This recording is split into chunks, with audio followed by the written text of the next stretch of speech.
いやー、素晴らしすぎてだんだん言葉がなくなってきますね。本当に素晴らしいものは言葉が出ないってこのことかなって思います。ボイストレーナーのつるさんです。皆さんいかがお過ごしでしょうか。今回の動画はですね、リクエストをいただきました乃木坂46キスのタイミング、こちらのオーディオを聞いて歌声分析をしていきたいと思います。つるさんのボーカルルーム。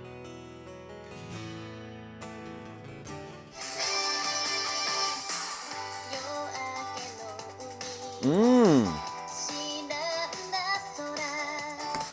変わらずいい声ですね、井上さんの歌声は。全体的な音色としてはものすごく美しくて、なおかつ優しいタッチ、ここがですね井上さんの歌声の魅力かなっていうふうに思います。で、井上さんの歌声はですね、鼻の中の鼻腔共鳴っていうところの音色が中心の歌声になってます。鼻腔共鳴っていうのは主に声質の音色のコントロールだったり、高い声を出す時に必要になってくるポイントなんですよね。この歌声の美しさはですね、鼻の中で作られたものですね。もう一回聞いてみましょう。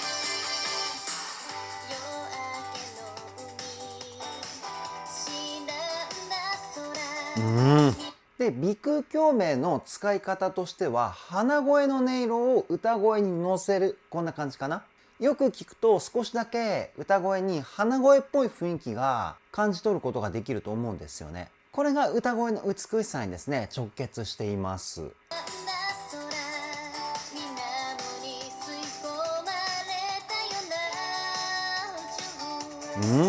で、最後の宇宙って言ってるところがめちゃくちゃ可愛いですよね。ここどういう風に歌ってるかっていうと、唇をですね前にぐっと突き出すような形で言葉を発音したんじゃないかなっていう風に思います。そうすることによって母音のうっていう言葉が強調されるんですよね。その結果、甘えたような可愛らしい雰囲気を表現しているような感じがしますね。もう一回聞いてみましょう。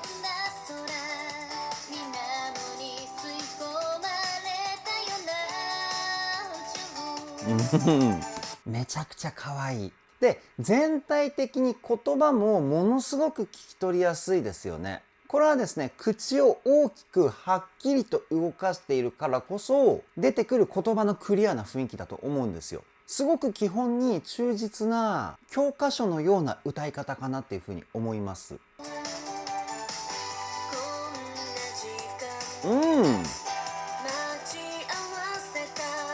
で、菅原さんの歌声はどちらかというと大人っぽい雰囲気がしますよね。この歌声はですね、肺の中の胸腔共鳴というところと口の中の口腔共鳴、この2つを混ぜ合わせたような声の音色作りかなって思います。胸腔共鳴はですね、声の太さのコントロールだったり、声の力強さのコントロール。そして口の中の口腔共鳴がですね、言葉の輪郭をはっきりさせたり、あとはですね、日常会話で話しているような言葉の雰囲気を歌声に乗せることができます。もともと菅原さんが持っている声の魅力を歌声で存分に発揮しているような音色かなっていうふうに思います。もう一回聞いてみましょ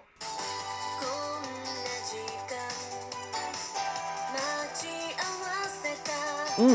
あとは全体的にですね、少しだけ音を切るような感じで歌ってるんですよね。菅原さんの歌声ってものすごく弾んだような雰囲気が出てるじゃないですか。これはですね、音を切るスタッカートっていうテクニックを使ってるから出てくるノリなんですよね。リズム知識も素晴らしいですね。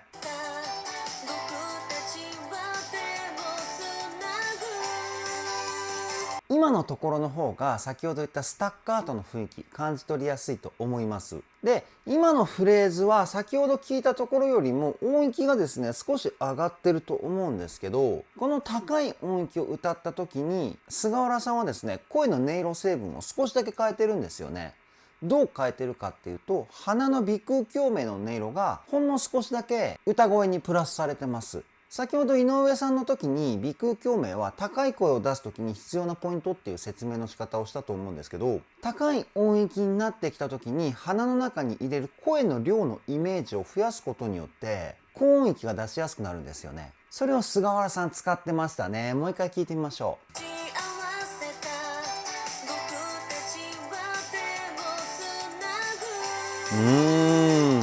やっぱり鼻腔共鳴の音色を使っているから声のツヤ感もものすごいですよね。キラキラしたような成分が歌声から感じ取れるというか、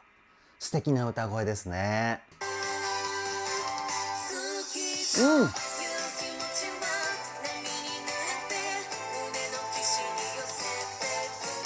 ハーモニーも素敵ですね。ここはメインメロディーが菅原さんで、下ハモリで井上さんっていう歌割りかな。ここで素晴らしいのがですね、全体的に先ほどの菅原さんのソロパートの時よりも強めにスタッカートを使ってるんですよ。で、そのスタッカートの音を切る位置をですね、2人でぴったり揃えてるんですよね。素晴らしいチームワークです。もう一回聞いてみましょう。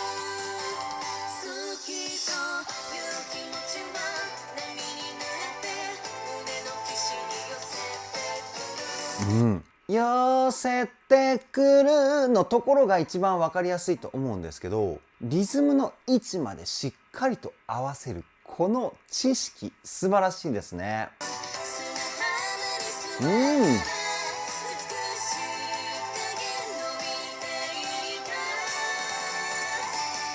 ここはメインメロディーが井上さんで、下ハモリが菅原さんかな。高音域をきらびやかな雰囲気で井上さんが歌って、下ハモリで菅原さんが低音域から中音域ぐらいの音域をしっかりと支えるっていう素晴らしいハーモニーですね。幅広い音域の音色をですね、使った歌声表現なので、歌声の存在感がですね、素晴らしいことになってますよね。楽曲上このように広い音域を埋めれば埋めるほど、音としての力強さっていうのが生まれてくるんですけど、これをですね、2人の歌声だけで表現してるんですよ。すごいポイント。もう一回聞いてみましょ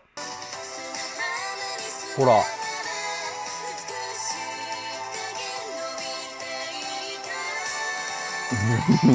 すごいね。この若さでこの歌を表現できるっていうのがですね、本当にすごいと思います。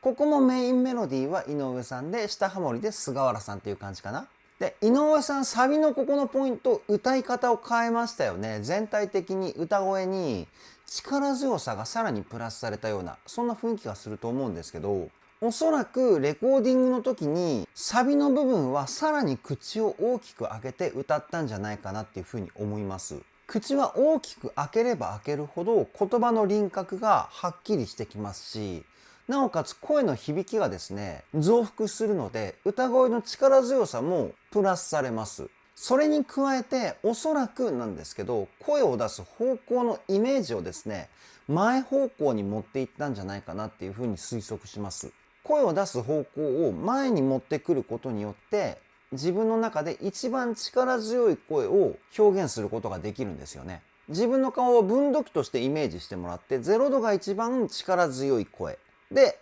180度に向かうにつれてどんどん柔らかい声になっていくっていう感じです。もう一回聞いてみましょう。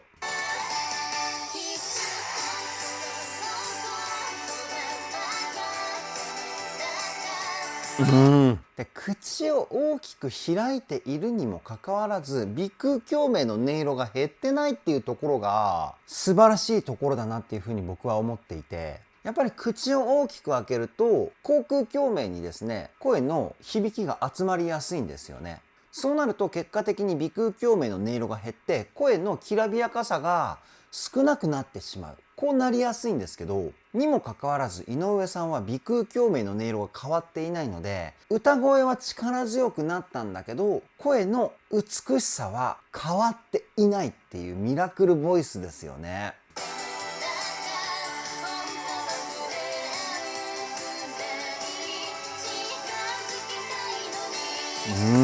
で、美しい歌声プラスリズムもしっかりとですね、先ほどから言ってるスタッカートも使っているし、子音もですね、強めに発音してるんですよね。だからさらっと歌ってるような雰囲気に聞こえると思うんですけど、やっぱりリズムの躍動感がしっかりと歌声に乗っている。だからこそ聞いていて感じるこの爽やかな雰囲気だったり、疾走感がある雰囲気。これを表現できてるんですよね。これは下ハモリを歌っている菅原さんも同様です。下ハモリというのは特徴としてハーモニーに力強さを乗せることができるんですよね。井上さんの歌声のこの力強さの理由の一つとして菅原さんの下ハモリ、ここがですね縁の下の力持ち的な役割を担っているからこそ出ているっていうのもあります。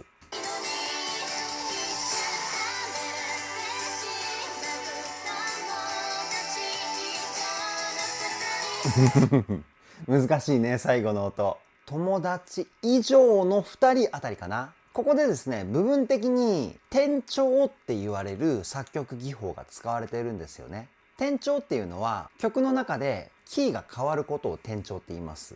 一番わかりやすい例だと、最後のサビでキーが上がる。これも転調ですね。ここはですね、ちょっと特殊な転調の仕方で、転調って言う人もいるし、言わない人もいる。みたいな部分なんですよね。説明しだすとすごく難しくなるんですけど、部分的に本来のキーじゃないところの音を持ってきているんですよ。だから転調って言えば転調だし、転調じゃないって言われれば転調じゃないみたいなね、複雑なポイントなんですけど、何が言いたいかっていうと、こういうのが出てくると音がですね非常に取りづらいんですよね。音程が狂いやすいポイントというか、そんなポイントをレコーディングとはいえさらっと歌っているような雰囲気で井上さん歌ってますし、菅原さんもしっかりとハモってるし、いやものすごいポイントですね。もう一回聞いてみましょ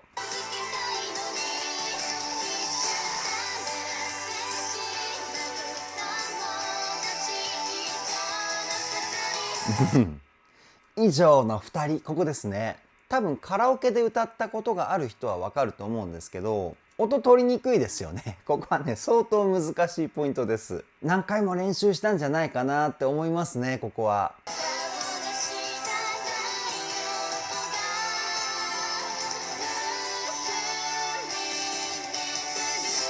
てか井上さんってどのキーを歌っても声質が変わらないですよね。これ歌の目線で見るとものすごいことをやってるんですよね。普通音域って高くなればなるほど声質が細くなって、低くなればなるほど声質って太くなるんですよ。声の音色的には高音域は鼻腔が中心、低音域は胸腔が中心、こうなるんですよね。胸腔は声の太さをコントロールするところなので、響きが増えれば増えるほど声質が太くなります。で、高音は鼻腔中心になるっていうことで、胸腔共鳴の音色が少なくなるので声質が細くなる。これが声の自然な流れなんですけど、井上さんはどの音域を歌っても声質が変わらない。これはですね、先ほどちらっと言ったんですけど、どんな歌い方をしても鼻腔共鳴の音色がブレない。ここに理由があるんですよ。鼻腔共鳴の音色が変わらないっていうことは、その他の部分もですね、ある程度響きが統一されるんですよね。口腔共鳴に関して言うと、口の大きさによって音色成分が変わるので、サビの初めに言ったように口を大きく開けることによって力強い歌声になる。こういった変化はあるんですけど、声質の細い太い、ここには関係しないんですよ。だからこの徹底した歌の基礎力がですね、素晴らしいですよね、井上さん。相当努力したんじゃないかなっていうふうに思います。多分自主練だけではこの技術はですね習得できないんじゃないかなって思うんですよね。もしできたとしたら天才っていう以外理由が見つからないですね。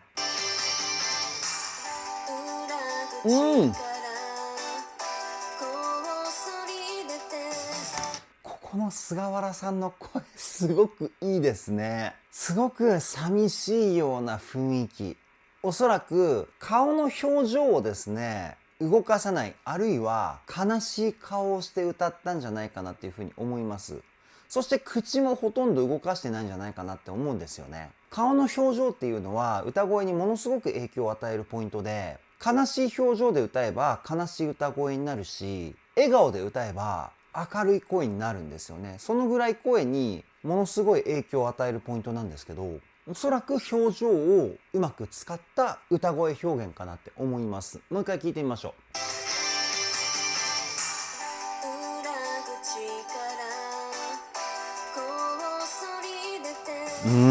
で、個人的にものすごく好きなポイントが今一つあって、裏口からのこのからの部分、ちょっとリズムを溜めてるんですよね。ここがすごく味があって好きですね。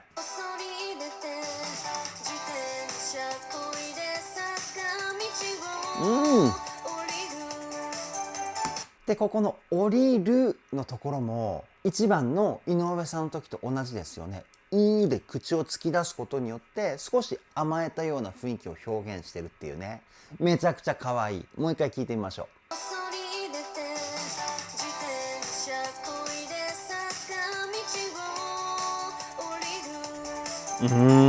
でおそらく菅原さんの歌い方の癖だと思うんですけど、先ほど言った高音になればなるほど鼻に声を入れる発声方法、それがここでものすごくいい効果を発揮してるんじゃないかなっていうふうに思っていて、最初は先ほど説明したような寂しい雰囲気なんですよ。でも音域が上がるとともに鼻に入れる声の量が増えるので、声質がものすごく明るくキラキラしてくるんですよね。なんかこの流れが悲しい気持ちから明るい気持ちへの変動みたいに感じて、僕はね今グッときましたね。で最後の降りるの甘えた感じ、最高の流れじゃないですか。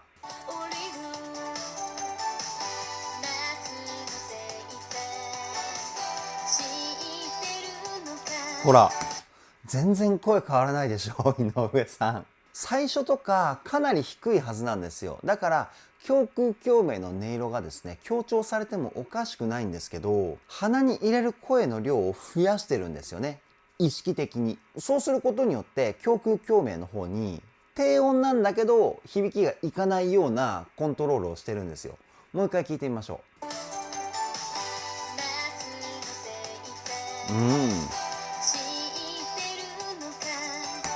う。いいですね。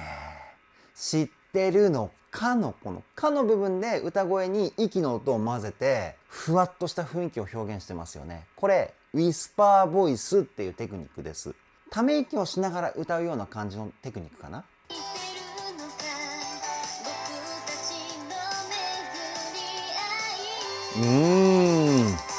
でここでスタッカートを強調してリズムの躍動感を増やしたような歌い方っていうやばくないテクニック。歌声が美しいだけじゃないですよね。しっかりと歌声の魅力を前面に出せる圧倒的な基礎力とテクニックも備えていると思います。いやー素晴らしいですね。もう一回聞いてみましょう。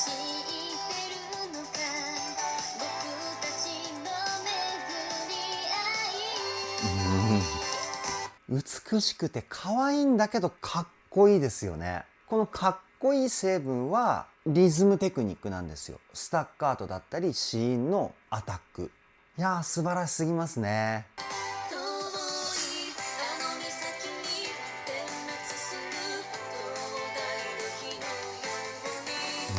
このハーモニーになった瞬間めちゃくちゃ素敵ですよね。一気に世界が広がったようなそんな雰囲気あると思います。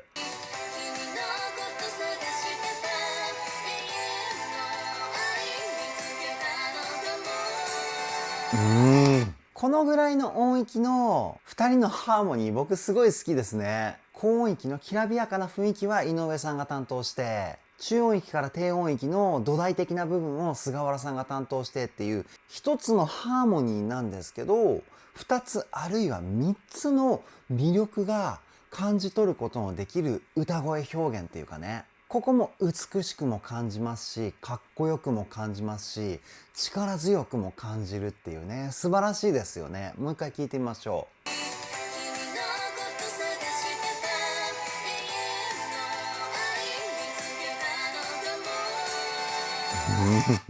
最高ですね。しかもこういう雰囲気でサビ前の歌の流れを作ってくれると、サビを聴くのがさらに楽しみになるじゃないですか。こういう曲の中での盛り上げ盛り下げみたいな表現もですね素晴らしいですよね。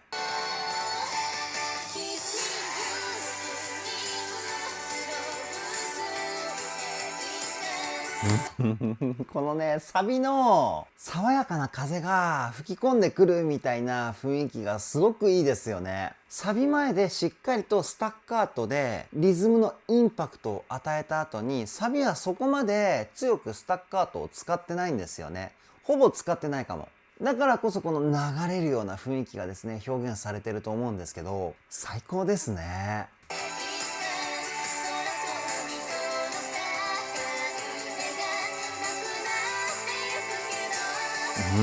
で後半はスタッカートを使ってしっかりとリズムの躍動感を表現みたいな、前半と後半で歌い方が違うんですよね。いや本当に細かいところまで徹底して作り上げてますよね。素晴らしい。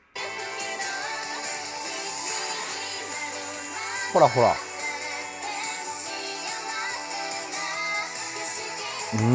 やっぱりそうですよね。前半ほとんどスタッカート使ってないって言ったんですけど、全く使ってないかもしれない。ただ子音はですね、特に S とか T とか K とかこういう風に目立つところは強めに発音してると思うんですけど、子音を強く発音しないとバックのサウンドとの一体感が生まれないので、やっぱりこういうところは大事になってくるんですけど、リズム表現でここまで雰囲気の違う歌声を表現できるっていうところがね、すごいですよね。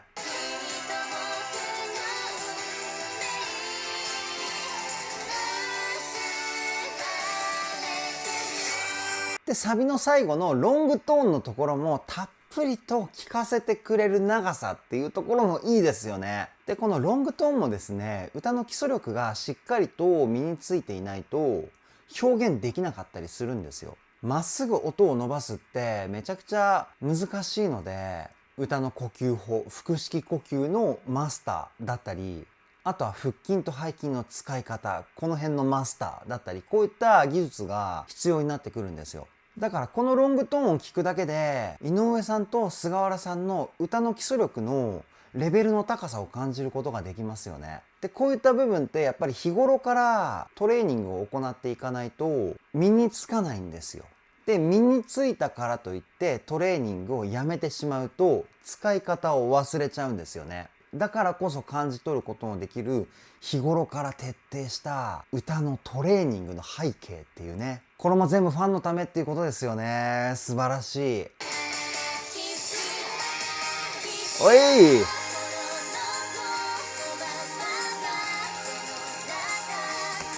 これが転調です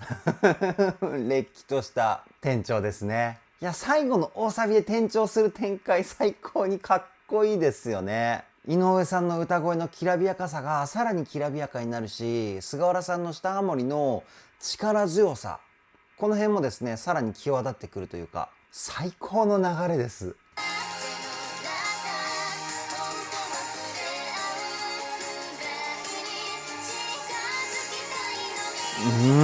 やっぱりキーが上がったことによって生まれるこの声のパワー感がたまらなく心地いいですよね。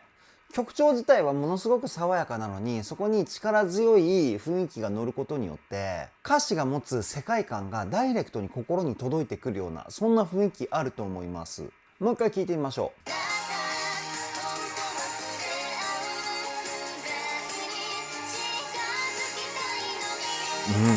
この近づきたいのにっていうところがね、力強くて何回も繰り返して聴きたくなりますよね。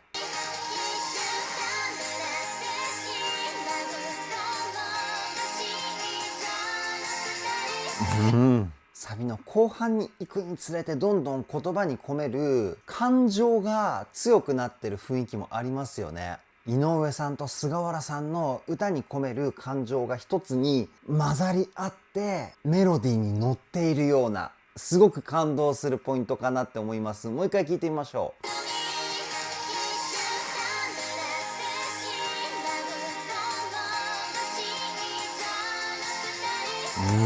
いや素晴らしすぎてだんだん言葉がなくなってきますね。本当に素晴らしいものは言葉が出ないってこのことかなって思います。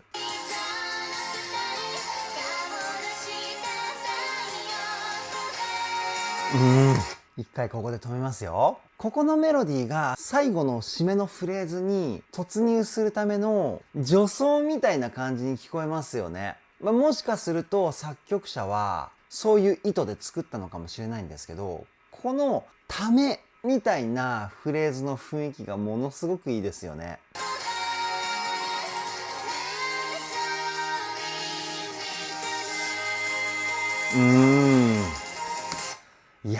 いいですね。貯めてから解放みたいなこの流れ、そしてここまで素晴らしい歌声を最後大サビで聞くともう終わってしまうのかっていう風にね、寂しい気持ちになりますよね。それぐらい最高な歌声。こっからアウトロかな。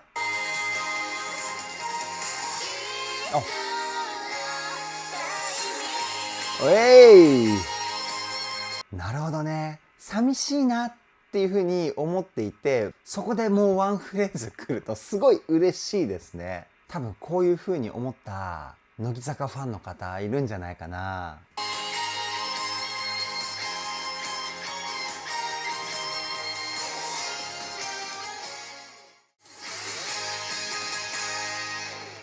いやー、素晴らしかったですね。以上、乃木坂46キスのタイミング歌声分析はここで終了です。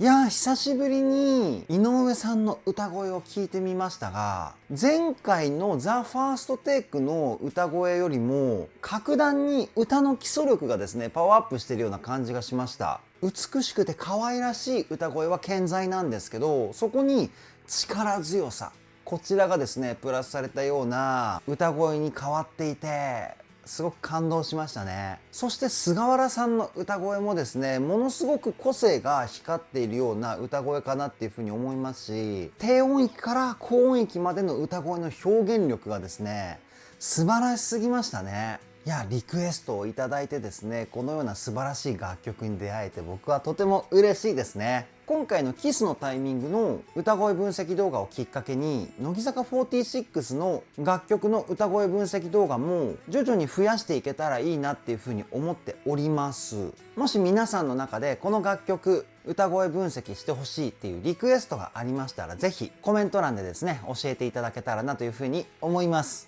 これからも乃木坂46全力で追っていきたいと思います。それでは今回の動画はここで終わりです。動画の内容を気に入ってくださった方はチャンネル登録、高評価、ハイプの方をよろしくお願いします。